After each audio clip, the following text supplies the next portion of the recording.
So suspend them just for a moment and try this technique. What would the feeling be like? How would I feel if it were true that I am already the man that I would like to be?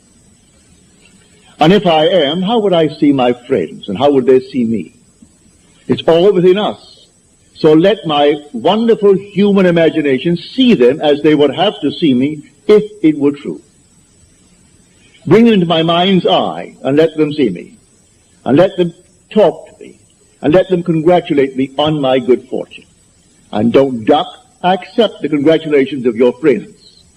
If they really mean it. Actually play the part all within yourself. And then believe it 100%. As we are told in John's letter, the 5th chapter of his first epistle. If we believe that he hears us in all that we ask of him, then we know that we have obtained the request made of him. Well, if you get the right God, you have no doubts in your mind as to whether he heard you or not. For you know you heard it, and that's God. But if you're not quite sure that he heard it, because there are 3 billion talking to him, begging, well, then you may be not quite sure that he heard you. Maybe you don't think you're good enough, but you can't deny that you hear your own mind. You hear your own inner conversation. You hear your own inner speech. Well, if you know that one is God, well, then you are sure he heard you. Now you are told in that 5th chapter, the 15th verse of first epistle of John, if we know that he hears us in all that we ask of him, then we know that we have already obtained the request made of him. Well, all right. There's an interval between that imaginal act and its fulfillment, as there is between the creative act of a man and the birth of that child. Every little thing has an interval of time between the act and its fulfillment. A horse will take 12 months. A woman takes 9 months. The little sheep will take 5 months. A chicken will take 21 days. There are intervals of time. So the Bible teaches every vision has its own appointed hour. It ripens. It will flower. If it be late, then wait, for it is sure, and it will not be late. Different intervals of time. So it may take me a longer time. In this case with this man, 2 months to bring back 4,000 who were unemployed. To put his mind at rest that he doesn't have now to feel that he's going to be fired. He can put in now the extra time. Only a little while, 3 years and 2 months will complete his 30 years with Jones and Lachlan. And then what's a man of his age? 6 more years and then Social Security. So he'll have both. If it happened now, he wouldn't have it. He would be cut on Social Security and he would be let out without a good retirement fund. So she goes back and she reminds him that it happened before. He couldn't afford the roof for the house. And she said, I will see the roof on the house. I remember when it needed a roof. And so she told him, I recall telling you, I remember when he needed it. But soon after something happened in his work, he got the money and the roof is on. The wife wanted an organ, couldn't afford the organ. All right, she said, I remember when you didn't have one. She has the organ. And she took one after the other. Of all these things, he's still, with all the evidence in the world, he is still working on some outside God. He thinks he's doing the wrong thing. He feels that if perchance that man is simply a devil incarnate, and he's taken me from my real God, which means something external to himself that he fashions out of his own mind and fashions with his hand, because all these little nonsenses that we buy and stick them up as holy objects. First of all, no artist really ever designed them. It's an offense to speak of an artist when you see these horrible monstrosities that we buy and stick around the place and call them religious objects. So, find who he is. He is the living God. He is not a dead God. You want to read the 115th Psalm about the kind of gods that men worship. The whole psalm is devoted to the false god that the whole vast world worships. He has eyes, but he sees not. Ears, and he hears not. Feet, and he walks not. Hands, and he touches not. Just a dead thing made by human hands, when the living God is within man as his own wonderful human imagination. So I tell you that all that you behold, though it appears without, it is within, in your own wonderful human imagination, of which this world of mortality is but a shadow. All things exist in the human imagination, and everything you see as an objective reality was produced by imagining. Think of one thing, just think of one thing that would simply deny it. You can't think of one thing. So you go to the moon. You first had to imagine it. Had to imagine everything concerning the machine that took you to the moon. Everything in the world first has to be imagined and then executed. All right. The intelligence to do it will come, but you take the blueprint first and conceive it and dwell in it as though it were true. And no power on earth can stop it from becoming so. Your visions will clarify itself. At night, it's a different kind of a night. Your days are different. You see people differently. You can't walk by any man and not see him God incarnate. Can't do it. Even if he has the most horrible background. And he said simply, well, a murderer. And it's proven that he is. You still see God incarnate. But so sound asleep, the poor thing doesn't know. If you can only just get to it and show him that he really is God incarnate. And the one he thought he killed, he has been restored to life. Not to the senses of man, but he is restored in a world just like this, terrestrial just like this. About his business, he continues his work until he too awakens from this dream of life. But all will awaken eventually. But why not start now? Start now to tell man who he really is. God and man are one. Man is all imagination, and God is man, and exists in us, and we in him. The eternal body of man is the imagination, and that is God himself. Nothing but God in the universe. All God. And eventually, you and I will awake. And because God is one, not two, you and I are one. Without loss of identity. That's one of the strangest mysteries in the world. Without loss of identity, we are one. I know that from my own personal experience. We are one.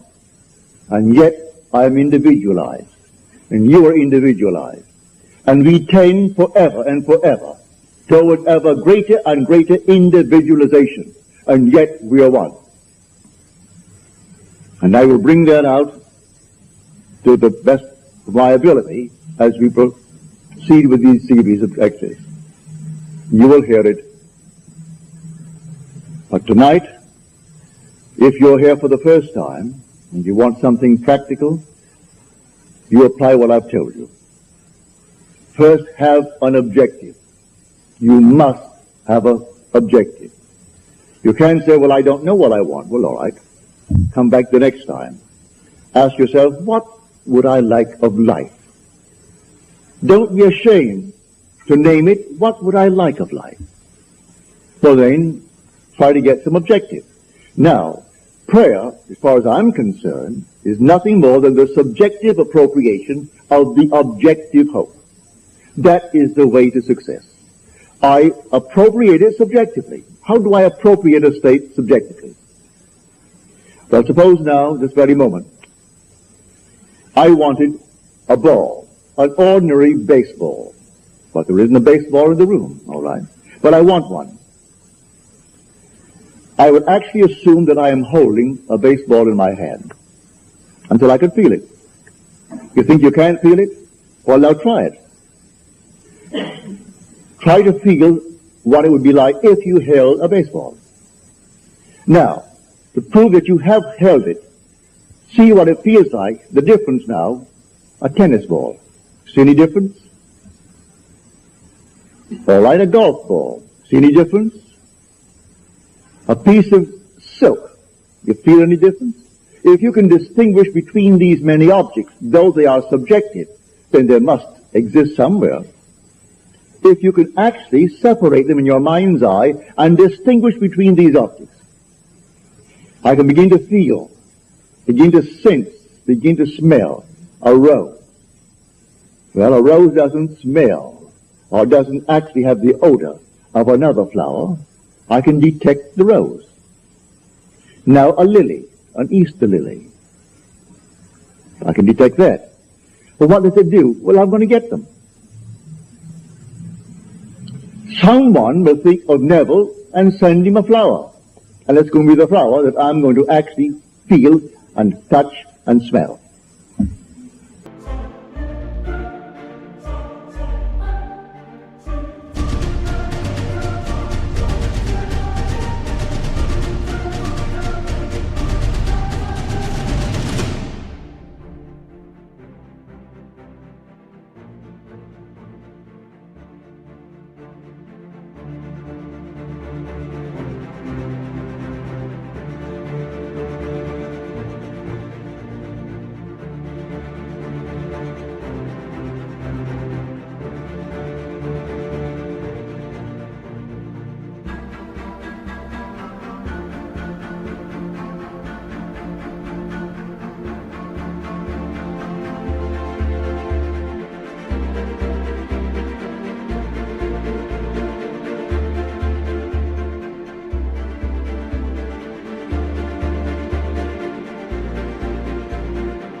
It works that way. Money has an odor. It's unlike any odor in the world. It's more fragrant to the miser than the most marvelous perfume in the world. He can tell it. You put a money bag to his face, and it's like putting roses to mine. He loves it. He can smell money. He can feel it. Money has a distinct feel about it. Put a $20 bill in your hand and ask you to feel it, and then put another piece of paper in your hand, and you can tell the difference. There's a difference. It is an odor to it. All this is part of the inner man, that all things are possible to him. Try it. Before you condemn it, try it. And if you have the evidence to support my claim, well, then it doesn't matter what the world will tell you. If he laughs at you, so what? So they laughed at everyone who had an idea that seemed a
little bit off center. Always laughed at him. They laughed at the idea of going to the moon. Well, now it's an accomplished fact. There are still those who won't believe it happened, because they don't want to believe that it ever happened. There are those who said you couldn't go down and actually live underwater. Now we have a submarine. There are still those who won't believe it.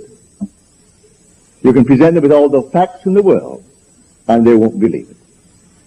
So I tell you, you try it first. And if it proves itself in performance, it doesn't really matter what the whole vast world thinks. go about your Father's business, which is yourself, and then live a full and wonderful life in this world of Caesar. And the day will come you will actually depart this world. I mean this age. Because those who are departing it now, unless they are awakened, they'll still find themselves in a world just like this. But those who have awakened, who have experienced the second birth, the birth from above, find themselves in an entirely different age, where they're all imagination. And they are perfect. And wherever they go, everything is perfect. They don't have to raise a finger to make anything perfect, because they're perfect. All things must conform to them, for they're perfect. That's heaven. So heaven is not an area, it's not a realm, it's a body. And when that body is awakened within you, which is the wonderful human imagination completely awake, then wherever you go clothed in that body that is completely awake, everything is perfect. If you found yourself in a forest of dead trees that all burst into foliage, in the desert they would all bloom like the rose, because you are there. No blind man, deaf man, no handicapped man could stand in your presence. He would be instantly transformed into a perfect man because you are perfect. That's heaven. It's harmony. So it's not a place where you're going to go, pearly streets and all that nonsense. No. It's just simply you in a world that is perfect because you are perfect. And the day will come you will awaken that body, for it's in you now. That body is in you, but it's sound asleep. And one day you will experience the resurrection. And you'll know the mystery of the resurrection. When you rise, and you rise within yourself. For the grave in which Christ is buried, if the Lord is buried, is your own skull. That's where he is buried. And in that tomb where he is buried, one day he will awake, and he will come out of that tomb. And it's you who comes out of the tomb, and you'll know who you are. He is buried in every child in the world, this universal being, and yet one. Billions of us, and yet only one Lord. And that one Lord, in his fullness, is buried in you, individually. And when you awaken, you are he. So tonight, take a go. Make it a lovely go, either for yourself or for another. For any time that you exercise your imagination lovingly on behalf of another, you're mediating God to that other. So, bring a friend before your mind's eye. Represent him to yourself as the man or the woman that you would like them to be. And don't tell them, ask for no praise, just assume that they're talking to you and telling you the most marvelous news about themselves. And you congratulate them on that good news. And go your own way. Believe in the reality of that imaginal act. It may happen tomorrow. It may happen the day after, or a week later, or a month later. It has its own appointed hour, and it is ripening, and it's going to flower. So don't be concerned. Leave it alone. And it will come to pass. So this is what I mean by feeling is the secret. I catch the mood, the feeling that would be mine if I were what I want to be. I don't have to touch something. I can if I want to. But it's the mood I'm speaking of. What would the feeling be like if she were well? If she were this? And then you catch it, just as though it is true. You always go to the end, and the end is where you begin. You're always imagining ahead of our evidence. So go to the end. And feel the end. And then dwell in that end, even though reason denies it and your senses deny it. You turn your back upon the doubters. That is your senses and what reason dictates. That's the hell or the devil or Satan in the world. That's the doubter. So you turn your back upon it. And then you walk as though things were as you want them to be. And living in that assumption, it slowly hardens into fact. Even though at the moment of the assumption it was denied by reason, an assumption, though false, if persisted in, will harden into fact. So you learn to assume and learn to persist in the assumption, and it will come to pass.